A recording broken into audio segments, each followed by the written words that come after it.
I'm excited to be able to welcome on one of the top guys in 2021, Akoldah Gak. What's going on today, bro? How's it going? Pretty good, How's it man. going? Sir, Oh, yes, sir.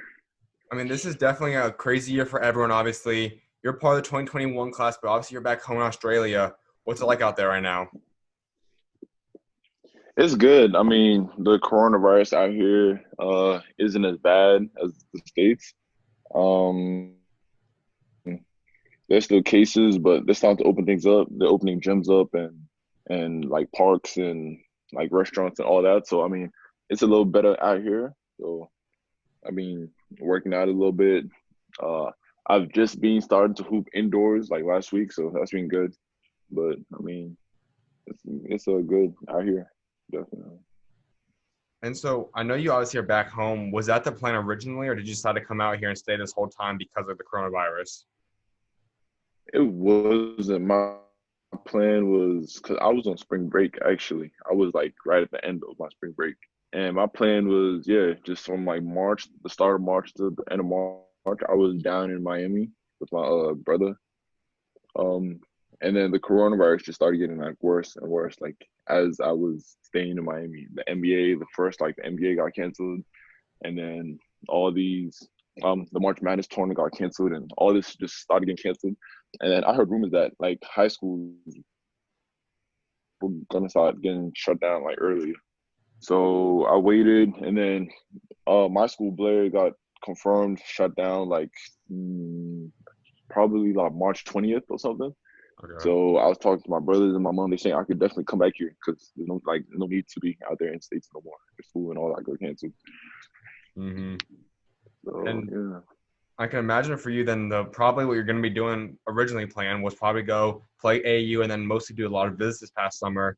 How you kind of plan to make that up? What's Exactly. been like setting all this stuff up in terms of visits? How's the recruiting looking? I mean, now it's definitely like harder now with that AAU recruiting is a little different. Coaches can't see me play, but I mean, my recruitment is still going good. I mean, schools still find ways to like watch like highlight tapes or talk to my coaches or any of that. You're looking at a situation now where you have offers from a lot of different schools. Georgetown's one of the most recent ones, Virginia Tech, Hmm. Wake Forest. You've taken a visit there, I believe, UConn, Rutgers, Miami. All these schools come into play. How are you able to Hmm. talk to them with the time Hmm. difference? I mean, we just arrange it. So like, I mean, time difference is crazy. It's like 15 hours, 16 to 17 hours. I don't know exactly. But we just arrange it like over text, over like WhatsApp, and we just find a good time that works for both of us. And the good time that works is like probably either like early morning out here, so nighttime out there, or vice versa. Nighttime here and early and thingy early morning out there. So I mean, we just find different times that work for both of us. I mean, it's a little different, but it still works. And you've got about a year until you're going to probably make your commitment. And we talked about some of the schools that have offers Hmm. right now you're probably talking to. What would you say are the schools that have shown you the most love right now that are really the most interested in you at this point? Right now, it's definitely like Virginia Tech a lot. Um, Virginia Tech. It's pretty much all the schools that are recruiting me, all showing me love, all showing me their interest in me, all showing me how I could make an impact to their program. And um, yeah, pretty much it. Just all the schools that are recruiting me, just like recruiting me like hard and showing me the love. So. And out of some of your offers, I want to break them down. I mean, obviously, they may not be the school you're going to go to, obviously, or may not be some of your top Mhm. schools, but just some of the schools that might have some interesting topics about them. One is Georgetown. We know with you being a guard for, I mean, you can pretty much run whatever you need to run. Coach Patrick Mhm. Ewing's a player's coach. A guy that did something that you want to do down the line. That's playing the Mhm. NBA. What appeal Mhm. does it have having a coach like Coach Ewing kind of helping you around your path? I mean, that's big time for sure. Having a NBA Hall of Famer basically as a coach. I mean, he knows like he knows like more than the game than like any of us know. He's been he's versed the best of the best. He's been at the highest levels. Like he knows like he's still like a young coach compared to like other coaches. So I feel like just having him as a coach would be really good. He'll show. what he knows. And another one is Wake Forest. They have had the coaching change. So obviously, Coach Danny Manning's gone. Coach Forbes is in. And I think Hmm. you obviously took your visit Hmm. back when Coach Manning was there. How's the relationship going with Wake Forest right now? Yeah. Right now, it's still good. I mean, obviously, like you said, the coaching staff changed a little bit, but that doesn't make it's nothing different.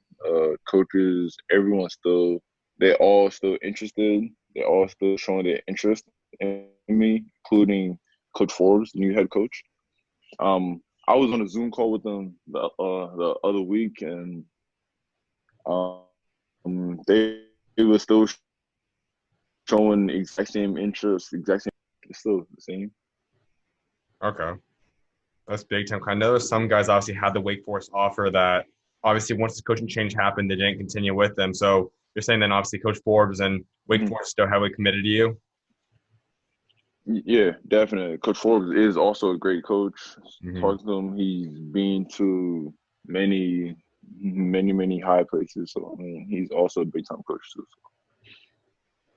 And for that, it'd kind of be in a sense kind of a rebuild now. He's going to have a year before you could possibly get there at the school you choose. To go there and kind of have the idea of rebuilding a program, and possibly being one of the faces of a rebuild. What kind of appeal does that have to you? Hmm. Um, I be the face of a program. I mean, I spoke to coaches about it. I mean, Wake Forest especially. They told me that they're really interested in me and they see me as like the big time recruit. I can be the face of the program, all that. I mean, it all sounds good to me right now, but it just uh it just depends. It just really like depends what happens when I get there. If I perform, if I really basically yeah, it just really depends what I do when I get there, basically. And another one is UConn. UConn's a school that has won a lot of Hmm. national championships. They also had a coaching change a couple years ago. They're Hmm. starting to try to rebuild this, and they're almost at that point where they're going to start competing at a high level once again. What would it be like to join this, and what's your bond like with the UConn staff? I mean, UConn, they were early in my recruitment too. Like at the start in like they came in the fall of my junior year. Yeah, the fall of my junior year. My relationship with them is good. We talk, we keep in contact every once in a while. I see their program that they've been building. Uh, a lot of PSA dudes, PSA Cardinals, my AAU team. A lot of them have committed there. James Bucknight, Richie Springs, all these dudes. Hmm. Um, so they're a great program too, I believe. So, mhm. And one other college I really want to touch up on is Rutgers, and that's a school that has really started to get a lot of momentum going. They're a school that obviously is in a Mhm. Power Five conference. They had some name behind them, but Mhm. not until Cliff obviously commit there did a lot of people really start looking Mhm. at them as a legit team to possibly go to. For you, see a guy like Cliff Mhm. go to school. What kind of impact does seeing Mhm. Cliff go to Rutgers have on you? I mean, seeing a big time player like Cliff go out there definitely brings like confidence and brings like the hype back to the school. So I mean, with them out there, I feel like Rutgers feels like they just need another probably like another one or two more like 3, 4 star commits to really be an actual team that could really contend with other teams. So I mean, with a big dude like Cliff going out there is really good for him. And then I guess we'll just see what other recruits are interested in our Rutgers. And there's a guy on your team at Blair that has a lot of the same offers as you do. And that's Jalen Blake's a guy I know you're really close to see him possibly go team up with him in college, what would that be like? My boy Jalen Blake. um, I mean, yeah, it is true. We share a lot of the same offers. We spoke about it a little bit going to the same college, but not in detail. We will definitely keep speaking about it more and more. But I mean, it's definitely a possibility. Definitely. And for some of those places, obviously, I mean, it's not necessarily your true home, but it is relatively to where you are at Blair. It is somewhat close, obviously, to a school like Rutgers or some of those schools that are East Coast. What would it be Hmm. like to stay close to New Jersey? Hmm. I mean, it'll be good. Going to school in New Jersey for 3 years. for 3 years before that. I know the area. I know people around there. Um, my high school is close nearby. Like, I don't. It's just good to stay. Would be good to stay around where I went to high school. So, And now I want to talk about your high school team. I mean, obviously Blair Academy, you guys had a pretty solid year this year, and you guys are a team that I think is slept on by a lot of people. I mean, when you talk about having you on the team, talk about Jalen, obviously Kyle as well, along with other pieces that might be coming in. How special are you guys? What's your guys' expectations now for this upcoming year? is to win. On my expectations, definitely theirs too, is to be the Maple and state champs again. Uh, we came short my junior year for the state chip, but now that's just a chip on our shoulder to push harder and grind harder and just to go out and win the state and Maple championships. I mean, it's my senior year, it's Jalen's senior year, so I mean, we just got to show out one last time, I believe. So I mean, I'm excited. I'm definitely excited.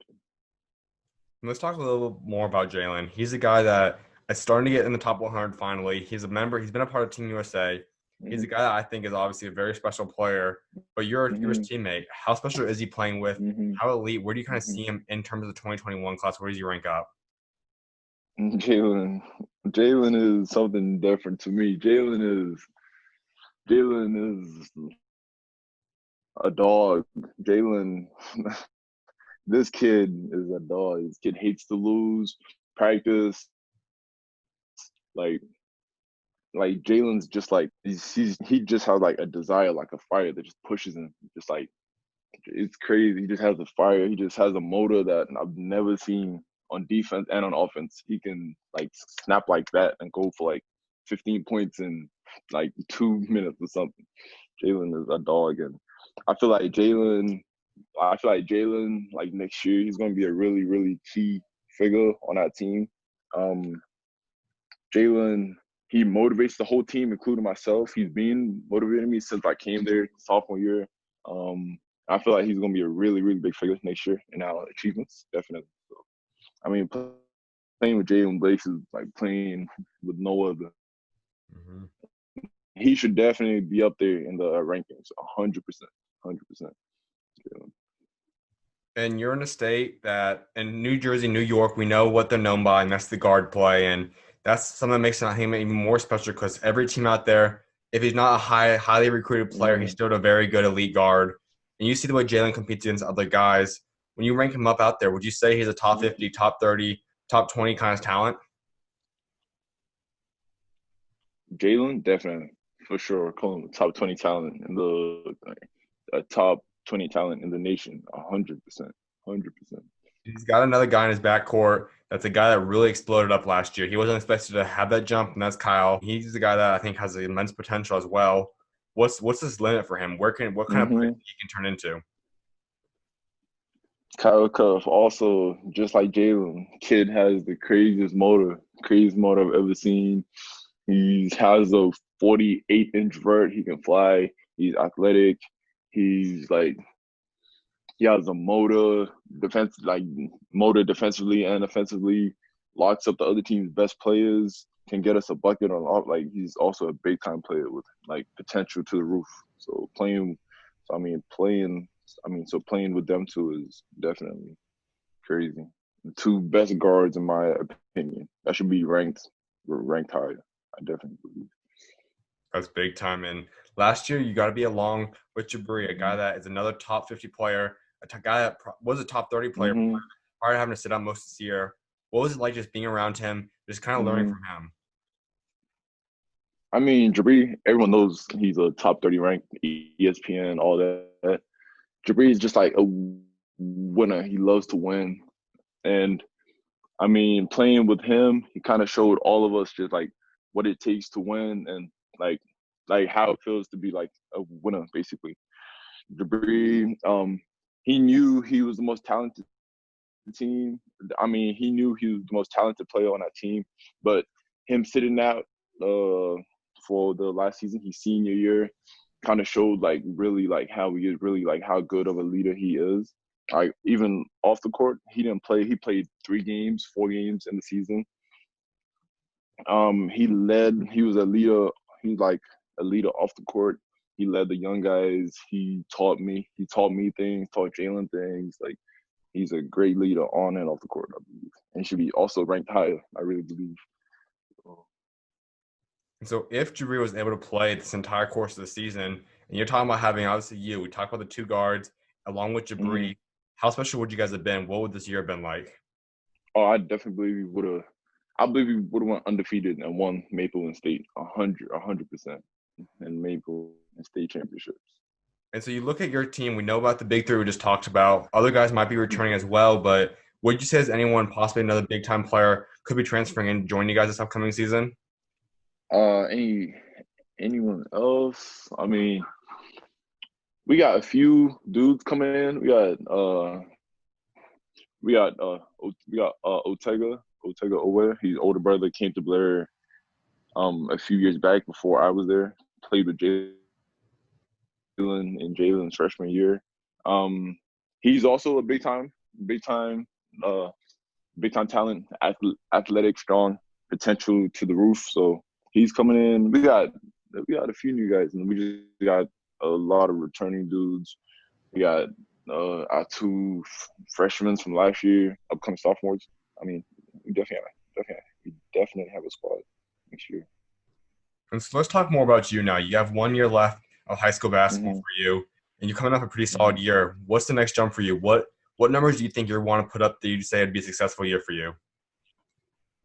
Um, I mean, just anything for my team to win. I just want to go out my last year, go out and win. But I feel like me personally, with the team next year, I want to be more like a leader for the younger guys. I want to lead the dudes, like lead by example, lead with my voice, lead off the court, and lead like just like out of basketball too. You lead like around campus and the classroom. Just be more like a leader for everyone. Um, I mean, and then on the court, obviously, just do as much as I can. Be as active as I am. Chase rebounds. Uh, be versed like block shots, ultra shots, score offensively. Just doing everything I can just to help my team win. Definitely. In your background, I mean, we talked already about where you are right now. You're back home in Australia. What's it like being like there? What was it like growing up out Mm-hmm. In Australia, I mean, it was cool. It was different. Like how people think it is, just like countries, which I mean, you see like sometimes, but it's not like that. I grew up in like the not the city, not like the city area, but I grew up like more of like the suburbs. Um, out here it was good. I mean, like basketball out here is definitely not as like the competition is not as good as the states. There's definitely not as much good players, but um, there's still some big time dudes out here, uh, playing playing for Australia, going to like the Australian like national camps, all that growing up, all like crazy, all crazy. So I mean, it was good. It's good for sure. And as you said, I mean, the perception about what Australia might be compared to what it truly is probably a lot different. And you Hmm. come to America and you hear a lot of Hmm. kids probably say different things that, I mean, there might be some, but it's probably not the whole thing. What would you say some of the funniest things you've heard people in America say about Australia that's probably not true? There's a few. I mean, okay, so like this is what we call it in Australia. So like a water fountain. Mm-hmm. We call a water fountain out here. We call it a bubbler. Mm-hmm. It sounds crazy. I know, but we call it a bubbler. Bubbler, bubbler. And it's the weirdest thing. And then I remember we used to have like a bubbler outside of my room and Mm-hmm. in my dorm. And then this is one of my first few days on campus. Oh, like literally, like what? It's a water fountain. And then like I don't know, it's really cool. Mm-hmm. And so another thing I think a lot of people obviously look at Australia as being is not a place that there's much city life. Is I think a lot of people think it's just all obviously the animals and lands out there. What truly is it like out there compared to some people obviously thought or maybe even are taught out Hmm. here? Hmm. I mean, place where I live in Sydney, it's like the biggest like tourist tourism place in Australia. Go to the city, and you definitely heard of places like the Sydney Opera House and the Sydney Harbour Bridge and the Great Barrier Reef, and all really good tourist place, I believe. A really beautiful place that not much people know about. And you just need to come out here and see it like with your eyes to really see how good and beautiful it is. That's awesome. And a couple more things before I let you go. I mean, also talking about the Australia stuff, you obviously said it's not as good as America in terms of basketball, but there are a lot of players now starting to make it to the NBA from Australia. We know obviously someone like Ben Simmons, Kyrie was born out there. We see a lot of different stuff like that. Mm-hmm. What's it like seeing the trend of how Australia is starting to get more and more developed as a basketball country? I mean, it's good. Like people from Australia, where I'm from, making it where I want to be. It motivates me.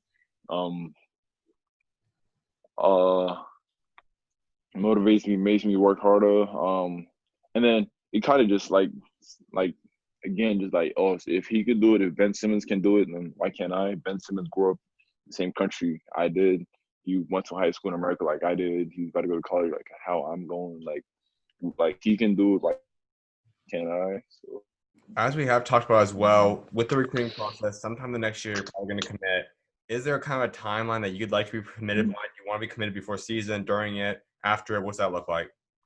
right now, I'm back, so probably mid-season towards the end of the season. I doubt it's definitely not going to be before the season. Definitely mid-season or like after the season for sure. Are you waiting to go on visits then? Yeah. Mm-hmm. Okay. Mm-hmm. Exactly. So, and my last thing before I let you go is, in terms of you want to build a legacy, when you step away from the game of basketball someday in the future, what do you want your legacy to be? What do you want to be remembered for what you both accomplished on and off the court? Mm-hmm. I want to be remembered as a player that worked hard and a player that gave it my all every time. Um, a player that was easy to coach, a player that um, just yeah, pretty much it. Just a player easy to coach that got along with his teammates, um, a player that pretty much all those things. Yeah, just a great player that just got along with everyone and worked, and then worked like just as hard on the court. Absolutely, man. Well, I'm definitely excited to see where you end up committing and can't wait to see what God's got in store for you guys next season. Thank you, appreciate that for sure. Thanks for having me. Of course, man. You're always welcome on, bro. God bless. Thank you, you too. Stay safe. You too, man.